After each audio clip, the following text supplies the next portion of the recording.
Some unemployed Floridians are being told they have to send now money back to the Department of Economic Opportunity because of overpayments. ABC Action News reporter Heather Lee has been digging into issues with the DEO since the pandemic began. And tonight she talks to a local woman who not only got a letter telling her that she would have to pay up, but also received a second letter addressed to someone else. And tonight, what lawmakers now have to say if you're still hurting financially. When Jennifer Austin opened her mailbox Friday, she was greeted with someone else's personal information. His address, the last for his social, the amount he owes. I mean, it was crazy when I saw it. 2 letters from the DEO inside the same envelope. One that says Austin owes $550 for overpayment. Another telling a stranger he owes the DEO more than $1,400. You guys are just dispensing money out, not knowing who you're dispensing money to.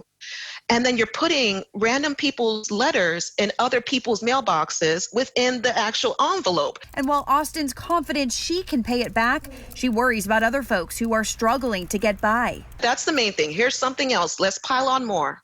Let's pile on more. And while State Senator Jason Pizzo says there is a reason folks were overpaid. Go after them later.